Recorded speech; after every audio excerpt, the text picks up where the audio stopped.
मैं कभी नहीं भूल सकती पापा कि you called my love last. आपने वो लफ्ज किसके लिए कहे? अपनी उसी बेटी के लिए ना, जिसने अपने 34 साल सिर्फ आपका सपना पूरा करने के लिए बिता दिए। मुझे तो यकीन ही नहीं हो रहा कि मेरा अपना कैबिन है और मेरे नीचे एक सेक्रेटरी भी है। चीफ सेक्रेटरी सौरभ माथुर की बेटी से यूं ही शादी तो नहीं कर ली तुमने? लालच तो कोई जरूर होगा। अपनी कुर्सी का रौब मुझ पे मत झाड़िएगा, मैं आपका नौकर नहीं, दामाद हूँ आपका।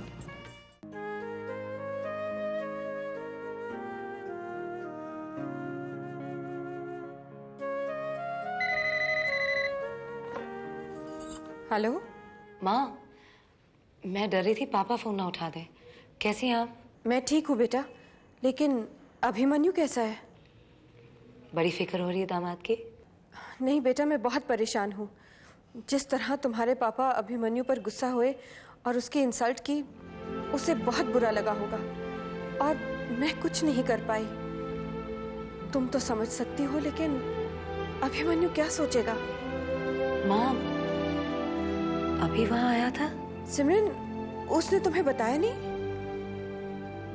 चलो अच्छा हुआ नहीं बताया। क्या नहीं बताया माँ? बेटा कुछ नहीं, तुम्हें सुनकर दुख होगा। मैं आपसे बाद में बात करती हूँ। सिमरन, मैं तुम्हें फोन करूंगी। तुम्हें तो पता है ना कि आजकल तुम्हारे पापा का दिमाग कैसा हो गया है। ओके माँ। अभी तुम सुबह मम्मी से मिलने गए थे, मुझे बताया नहीं। यही तय कर रहा था कि बताऊं या ना बताऊं। क्यों? क्योंकि गया तो मैं उनकी दामाद की हैसियत से था, लेकिन तुम्हारे पिताजी ने मुझे भिखारी समझ के झड़क दिया। उनको लगा कि मैंने तुमसे शादी उनसे माल ऐंठने के चक्कर में की है। वो तो मुझे सब कुछ देने को भी तैयार थे, लेकिन मेरी जरूरतों की लिस्ट कुछ इतनी लंबी थी कि मैं जरा कंफ्यूज हो गया वहां पे। Very funny. अभी ये मजाक का कोई वक्त नहीं है। मैं जानती थी तुम्हारे वहां जाने से ऐसा ही कोई तमाशा खड़ा होगा, इसलिए तुम्हें नहीं ले गई थी। और तुम हो, मुझे बिना बताए वहां पहुंच गए। नहीं तो इसमें क्या गलत है भैया? मैं अपनी बीवी की बीमार माँ से मिलने के लिए गया था, इसमें कोई गलत नहीं है। हाँ, गलत है। अभी हर एक बात के लिए एक सही मौका होता है। मेरे वहां जाने से वैसे ही पापा नाराज थे, ऊपर से तुम भी वहां पहुंच गए। देखो सिमरन, मैं वहां पे माँ से मिलने के लिए गया था। वो बीमार है। मुझे तो नहीं लगता कि मैंने कुछ भी गलत किया,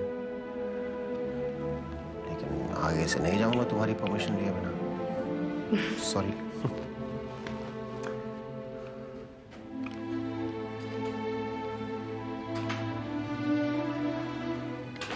अरे नहीं दी, माँ पापा के लिए कपड़े तो हम लोग भी लेकर आए थे हनीमून से वापस आते हुए।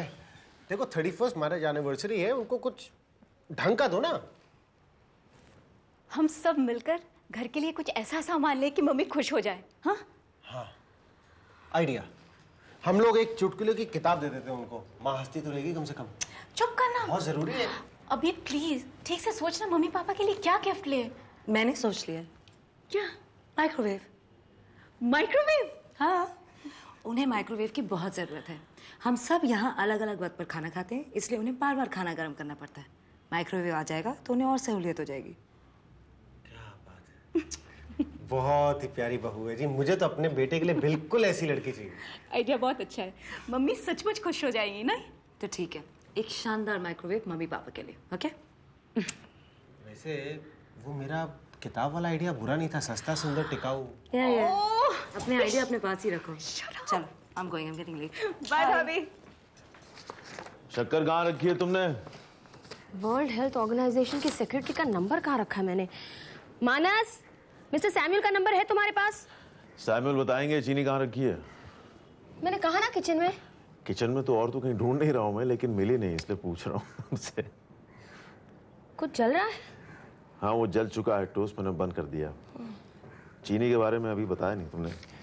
मानस प्लीज, मुझे बहुत देर हो चुकी है, मेरे बॉस मेरे लिए वेट कर रहे होंगे। अरे बॉस वेट कर रहा है तो चीनी तो बताओ कहाँ है यार तुम। या हेलो। हेलो, उर्मी है? हाँ है। कौन बोल रहा है? डॉक्टर अश्विन। हाँ मानस, कैसे हो तुम? ओ हाय, मैं ठीक हूँ। कहो क्या काम है तुम्हें उससे? अरे तुम्हें नहीं मालूम? उसने मुझे ज्वाइन कर लिया है भाई। मानना पड़ेगा, उर्मी वाकई टैलेंटेड है मानस। हाँ, काफी टैलेंट है उर्मी में। भाई घर में रहते हुए जिन लोगों से उसने कांटेक्ट बनाए हैं, मैं तो हैरान हूँ। या इवन आई एम सरप्राइज, मुझे भी हैरानी है काफी उसके इन कॉन्टैक्ट्स पर। इसीलिए तो इतनी इंपॉर्टेंट पोस्ट दी है मैंने उसे। अच्छा वो ऑफिस के लिए निकल गई क्या उर्मी? नहीं लो, तुम खुद ही क्यों नहीं बात कर लेते उससे? जमा जमा 4 दिन की पहचान और उर्मी। अश्विन बात करेंगे तुमसे। Hello doctor Ashwin. हाँ वो ज़रा लेट हो गई मैं, बस अभी पहुंच ही रही हूँ। जी मैं चलूँ? हाँ जाओ। ये बताओ जाने से पहले कितने और झूठ बोले मुझसे? मैंने कोई झूठ नहीं बोला तुमसे। चलती हूँ।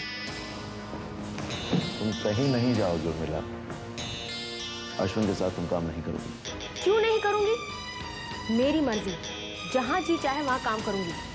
तुम मेरे लिए डिसाइड नहीं करोगे। क्या मैं तुम्हारे लिए डिसाइड करती हूँ कि तुम कहां और किसके साथ काम करोगे? मैंने तुम्हारे लिए कुछ डिसाइड नहीं किया। अश्विन के साथ तुम काम नहीं करोगी, वो अच्छा भी नहीं है।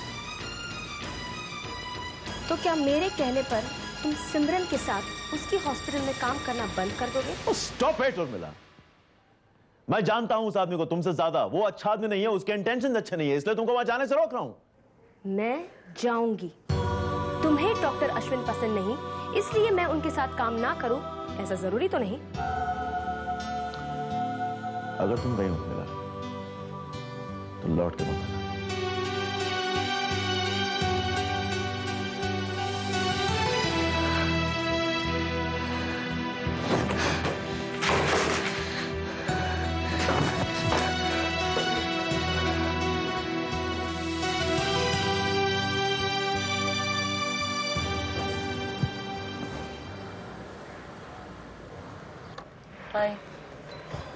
सिमरन,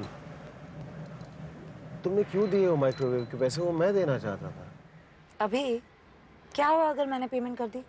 नहीं सिमरन, फिर तो वही हो गया ना जो लोग कहते हैं। अभी लोगों के कहने पर हम अपनी खुशियां मनाना तो नहीं छोड़ सकते। हमने शादी की है, अब हम दोनों अलग नहीं हैं। अगर मैंने कोई काम किया है, समझो एक तरह से तुमने ही किया। फाइन फाइन फाइन, अब तुम एक काम करो, ये माइक्रोवेव की डिलीवरी होने से पहले अपनी यहाँ की डिलीवरीज खत्म करके घर पहुंचो जल्दी से, ठीक है? अभी ये मेरा हॉस्पिटल है, तुम्हारा स्टूडियो नहीं जो एक्शन बोला और बच्चा बाहर। डोंट वरी, मैं टाइम पर पहुंच जाऊंगी। मम्मी पापा की एनिवर्सरी हम मिलकर मनाएंगे और उन्हें गिफ्ट भी देंगे। ओके?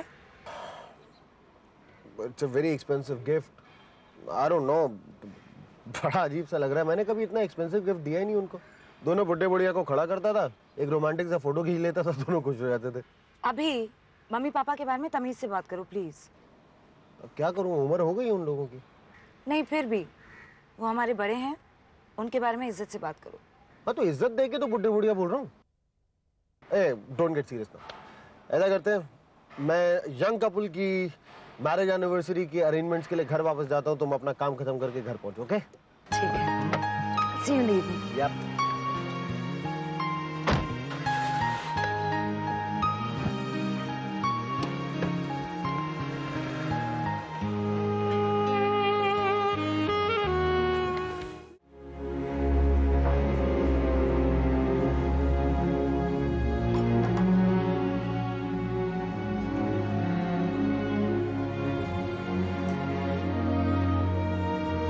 सब ठीक तो है? Are you okay? जी मैं ठीक हूँ। आई एम वेरी सॉरी आपको यहाँ तक आना पड़ा। वो मैंने डिसाइड किया है कि मैं ये जॉब नहीं कर सकती। What job? हाँ, अब अगर डिसाइड कर ही लिया है तो मैं क्या कह सकता हूं, लेकिन मैं इसकी वजह जान सकता हूं। वजह यही कि मेरी एक फैमिली है, एक बच्चा है, और घर और जॉब दोनों संभालना मुझसे नहीं हो पाएगा। देखो, मैं तुम्हारी ये प्रॉब्लम समझता हूं, पर मेरी तरफ से तुम पर कोई बंदिश नहीं, कोई बंदिश नहीं। देखो, तुम्हें जब जरूरत हो, जल्दी घर आना चाहो आ सकती हो। अब इस छोटी सी बात के लिए जॉब मत छोड़ो। अब तुम्हारी जैसी टैलेंटेड लड़की जॉब छोड़ के घर बैठ के बच्चों को संभाले, ये ठीक नहीं। देखो मुझे तुम्हारी सख्त जरूरत है। डॉक्टर अश्विन, मानस एक फैमिली पर्सन है। वो चाहते हैं कि मैं घर का और बच्चे का ख्याल रखूं, और मैं नहीं चाहती कि मेरी वजह से घर में कोई टेंशन क्रिएट हो। इसलिए मैं ये जॉब अभी नहीं करना चाहती। मानना पड़ेगा, मानस बहुत लकी है जो उसे तुम जैसी बीवी मिली है। आज से तुम्हारे लिए मेरे दिल में इज्जत और बढ़ गई है।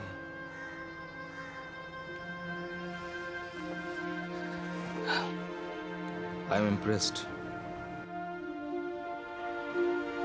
आई एम रियली इम्प्रेस्ड। मुझे तुम्हारी सख्त जरूरत है। इंतजार करूंगा मैं तुम्हारा।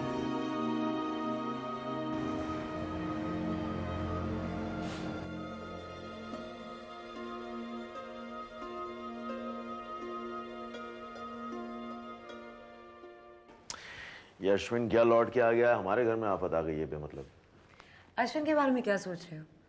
ये बताओ ना, उर्मिला क्या चाहती है? काम करना चाहती है। हाँ तो काम करने दो उसे मानस। उस गधे के साथ।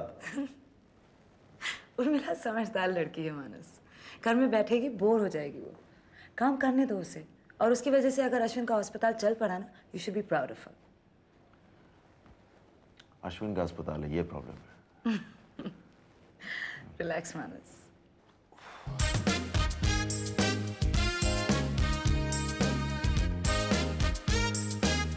नमस्ते पापा, नमस्ते मम्मी। आनंदी देख तो कौन आया है अचानक, कैसे खबर तो की होती बेटा? आनंदी ने भी हमें नहीं बताया। वो सब छोड़िए पापा, शादी की सालगिरह बहुत बहुत मुबारक हो। अरे मैं कल से आपके फोन का इंतजार कर रही थी। आपने कहा था ना टिकट होते ही फोन करेंगे। और फोन पर शिकायतों के बिल भरते भरते मैंने सोचा कि उससे सस्ता है यहीं पर आकर कान पकड़ो। पकड़िए। लो। मेरा शेर कैसा है? मेरा शेर। अरे वाह, थैंक गॉड तुम जैसा दिखने लगा है अभी। थैंक गॉड क्यों? अरे जब भी बड़ा होगा तो बाप कौन है बेटा कौन है तुम्हें पता तो चलेगा। तब तक आपके सर पे बाल बचेंगे तब ना। हाँ, इसके सर पे बाल आएंगे ना तब। उठा लूं?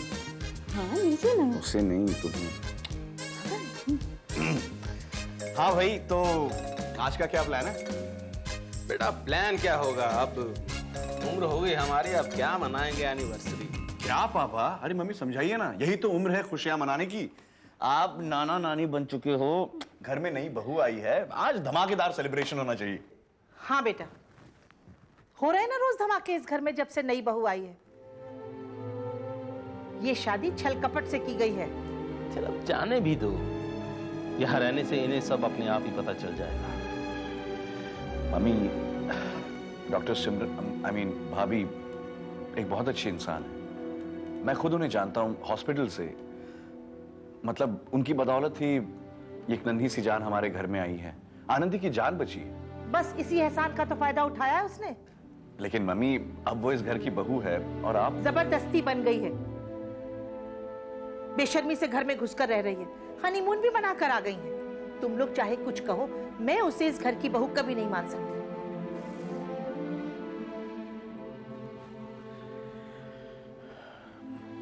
अरे क्या कर रहा है तू? खेल रहा?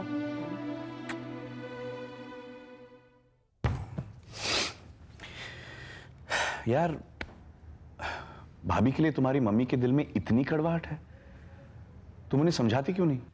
विवेक, मैं समझा समझा के हार गई हूं। पता नहीं भाभी ये सब कैसे बर्दाश्त करती होंगी। भाभी तो मम्मी को खुश करने में बिल्कुल आम लड़की ही बन गई है, लेकिन मम्मी, उन्हें भाभी का क्या हुआ एक काम नहीं सुहाता। देखो आज शाम को क्या होता है। क्यों, आज कुछ होने वाला है? भाभी ने मम्मी के लिए गिफ्ट खरीदा है, पता है क्या? क्या? माइक्रोवेव। अरे वाह, चलो ये अच्छा हुआ। वो कहते हैं ना, प्यार तब समझ में आता है जब प्यार दिखाई दे। गिफ्ट देखकर तुम्हारी मम्मी को जरूर लगेगा कि उनकी बहू ने बहुत अरमानों के साथ ये महंगा तोहफा खरीद कर उनको दिया है। Hope so.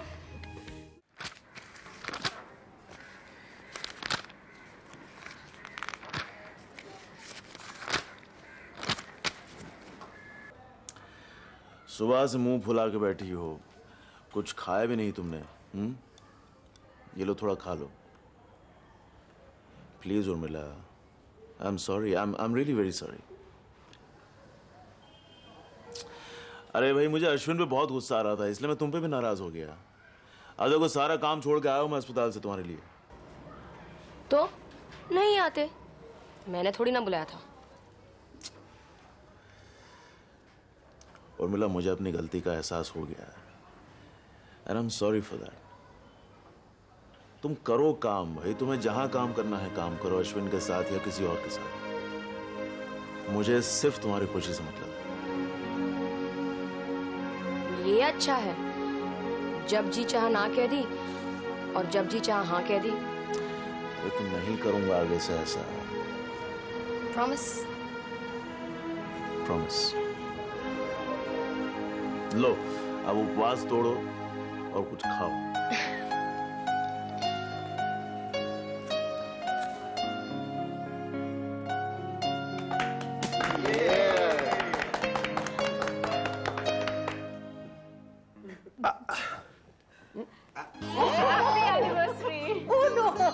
ये क्या माँ, तुमने इतना छोटा सा पीस खिलाया पापा को, थोड़ा बड़ा सा खिलाओ। हाँ भी मेरा मुंह बड़ा है। अभी बताती हूँ। अच्छा सुनो, तुम्हारे हिस्से का भी मुझे दे दो, बहुत खाओगी तो मोटी हो जाओगी तुम। मैं तो खाऊंगी, अपना भी, समर के हिस्से का भी। अरे वाह। Excuse me, excuse me, excuse me. अरे ये क्या? ये बड़ा स्पेशल गिफ्ट है मम्मी। माइक्रोवेव तू लाया बेटा? नहीं, वो क्या है कि जब से तुम्हारी मम्मी ने मिसिस शर्मा का माइक्रोवेव देख लिया है, तब से वो रोज सपने में माइक्रोवेव में ही खाना बना रही है। अरे उनका माइक्रोवेव तो इसके आगे कुछ भी नहीं है, ये तो बहुत स्टाइलिश है। हाँ, तो अब तुम नई नई रेसिपी सीख लो। समझ गई तुम लोगों की चालाकी, इसीलिए तुम सबने मुझे ये गिफ्ट किया है कि मैं नए नए खाने बनाकर खिलाऊं तुम लोगों को। मम्मी, गिफ्ट हम सब ने नहीं, भाभी ने खरीदा है, अकेले अपने पैसों से। ये उनका ही आइडिया है। मुझे नहीं चाहिए। क्यों, क्या हुआ माँ? यही जताने के लिए खरीदा है तुम्हारी इस पैसे वाली बीवी ने, वो तुम सबसे कहीं ज्यादा कमाती है।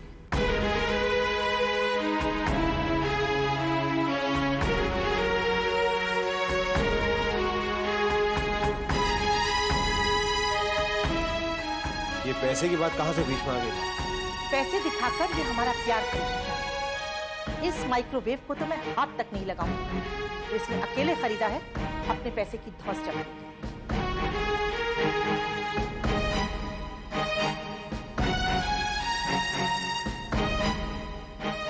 अभी इसे वापस कर दे।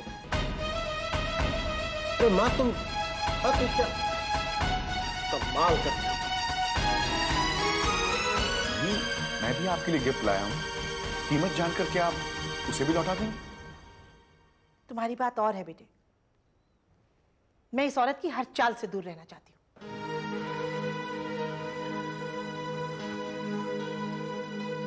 सिमरन चलो प्लीज। मैं नहीं जाऊंगी। सिमरन प्लीज चलो, देखो जीजा जी भी है वहां पे। तुम्हें उनकी पड़ी है, मेरी कोई परवाह नहीं है तुम्हें। बात वो नहीं है सिमरन। सिमरन देखो, किसी ने भी खाना नहीं खाया, तुम रूठ जाओगी तो कैसे चलेगा? प्लीज इस गलतफहमी में मत रहना, कोई मेरा इंतजार नहीं करने वाला, सब खाना खा लेंगे। Simran, now I am requesting you, please जीजा जी के सामने यूं नाटक करने की जरूरत नहीं है। अभी मैं नाटक कर रही हूँ? Why don't you leave me alone? भाभी,